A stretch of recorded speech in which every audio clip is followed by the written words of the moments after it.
From code push to production, let's build CI/CD with Jenkins. Hi everyone, welcome to Naveen Tech Hub. In this session, we're going to learn Jenkins practically, starting from the absolute basics. Instead of only discussing CI/CD theory, we'll actually launch a server, install Jenkins, configure it, and create our first working job. Think of this as following a developer's code from the moment it changes until Jenkins starts automating the work. Before touching Jenkins, understand this picture, because this is our complete mental model. Imagine I'm working on an e-commerce application. I change the checkout code and push it to GitHub. Jenkins detects that change, pulls the latest code, builds it using Maven, and runs the tests. SonarQube can then check code quality and security. If everything looks good, the packaged WAR file can go into Nexus. Finally, Docker and Kubernetes can deploy that version to production. So Jenkins is really the automation engine connecting these stages. Once you understand this flow, the rest of the session becomes much easier. So what exactly is Jenkins? Think of Jenkins as an automation server. Without Jenkins, a developer might manually download code, compile it, run tests, create a package, and deploy it. That becomes slow and error-prone when a team is making many changes every day. Jenkins automates those repetitive steps. For example, if 10 developers push code today, we don't want someone manually building every change.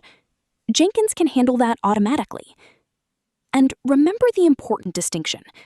Continuous delivery can still have a manual production approval, while continuous deployment can take a successful change automatically into production.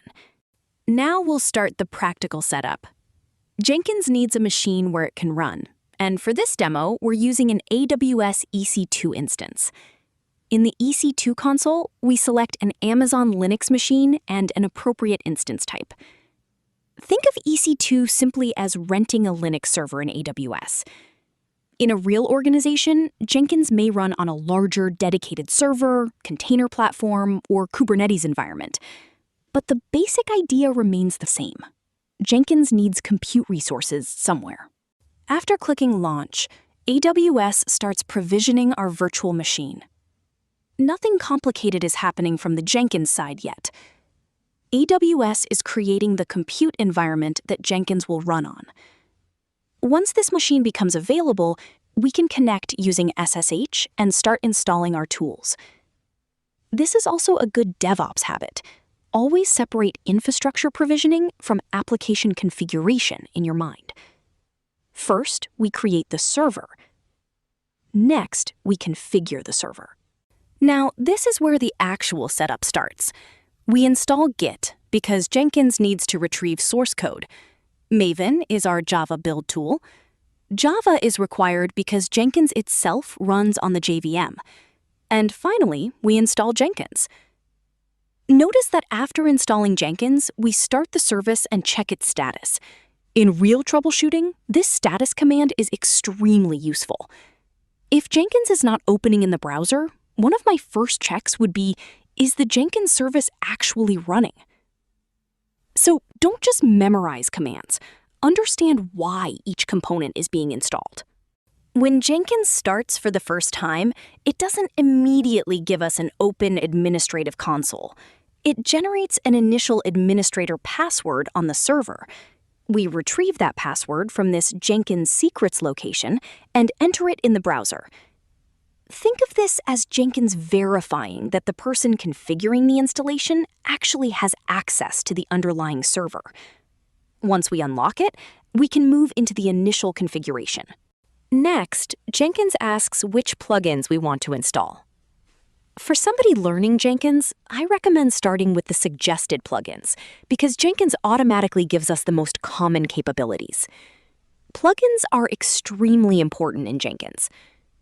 Jenkins itself provides the automation platform, while plugins allow it to integrate with tools such as Git, credential systems, build tools, cloud platforms, and many other technologies. Later, in an enterprise environment, we normally install only what the platform actually needs. Here, Jenkins is installing those plugins. You'll notice components such as Git, pipeline, folders, and credentials binding. Think of plugins almost like extensions in an IDE.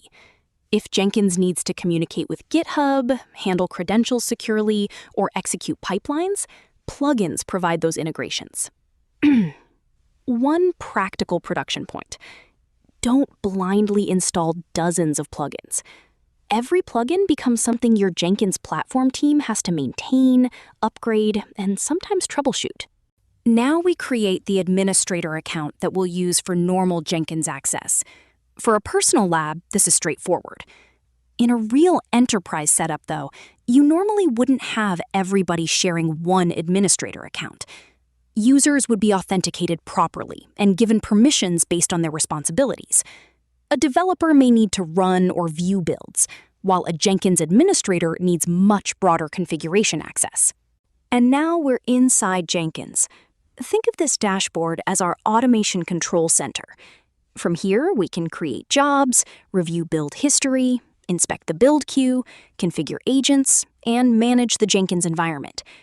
For this walkthrough, our main focus is creating a job.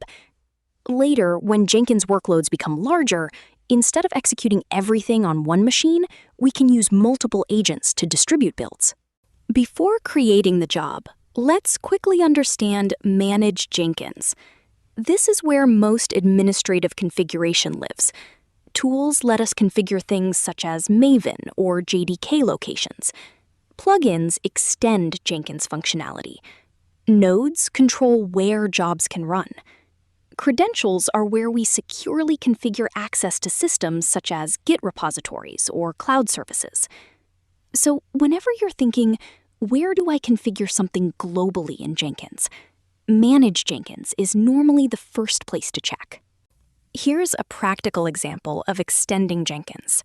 Suppose our build produces a zip, jar, war, or another artifact, and we want Jenkins to upload it into Amazon S3. We can search for an S3-related plugin and install the appropriate integration. This demonstrates an important Jenkins concept. Your pipeline frequently needs to talk to external systems. Today, it might be S3. Another project might use Nexus, Artifactory, Docker registries, Kubernetes, Slack, or security scanning tools. Now we're creating our first Jenkins job. I'll give it a simple name for the demonstration. Jenkins provides different job types. A freestyle project is easy for beginners because we configure the steps through the UI.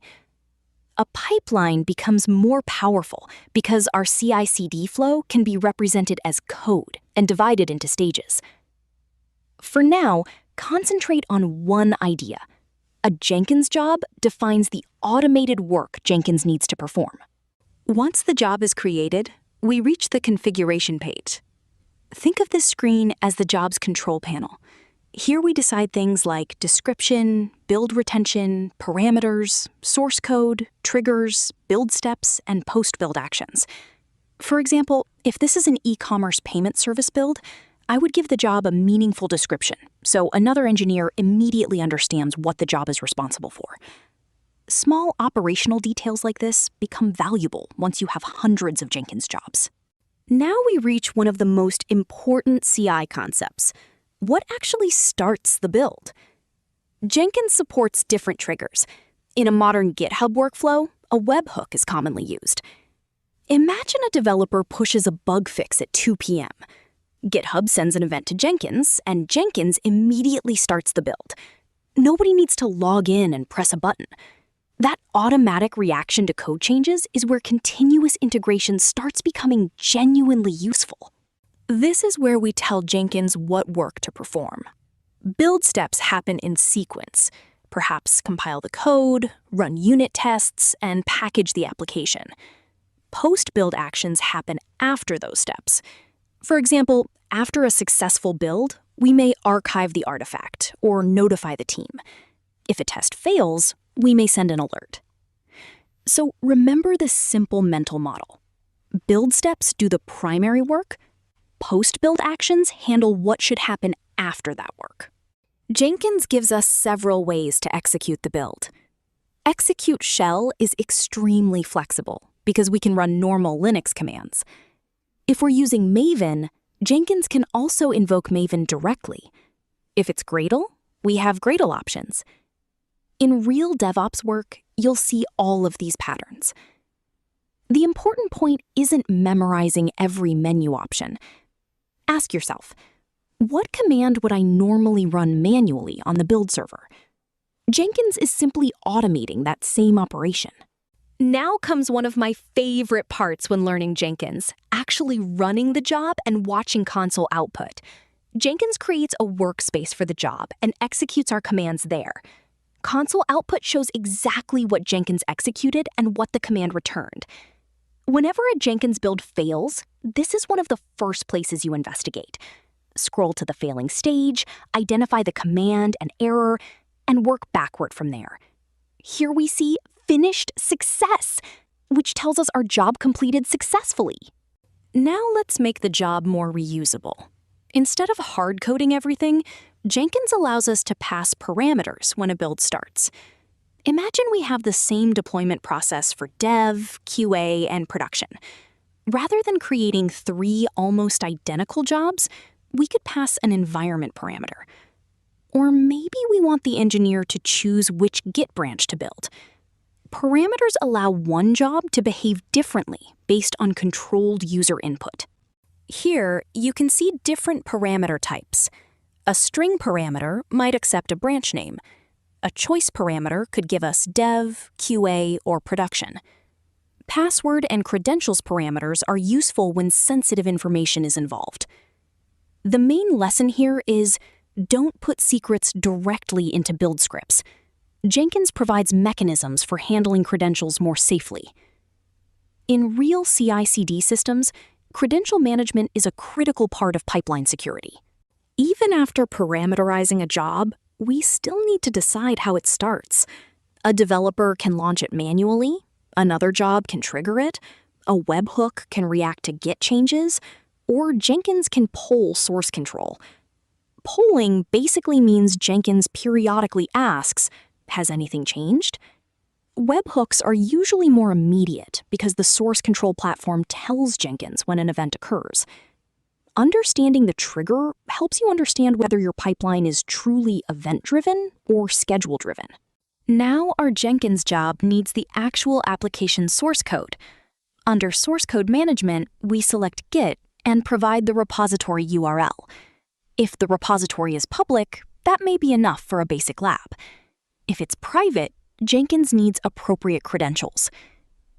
Imagine our repository contains the Java code for an order service.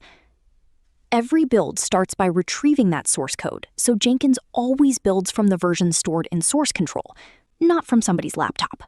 Once Jenkins has the code, we need to build it. For our Maven project, we can run mvn clean package.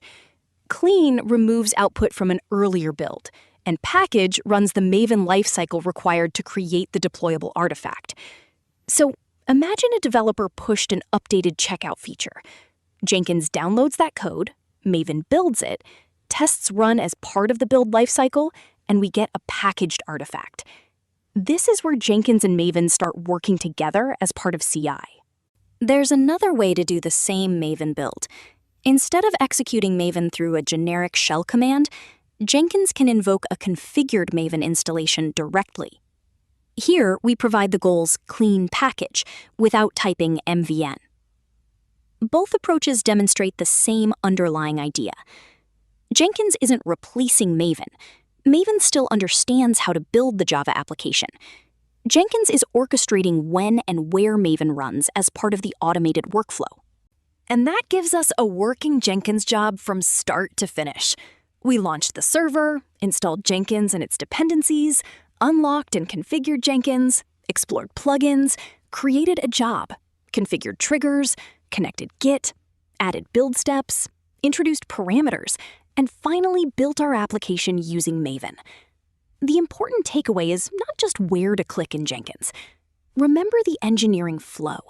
Code changes, Jenkins detects or receives the trigger, retrieves the source, executes the build, shows us the result, and prepares us for the next stages of CI/CD. In the next level, we can take these individual steps and turn them into a proper multi-stage pipeline. If this walkthrough was useful, subscribe to Naveen Tech Hub, and I'll see you in the next DevOps session. And that's Jenkins, from build to deployment. Keep learning, keep building. See you in the next Naveen Tech Hub session.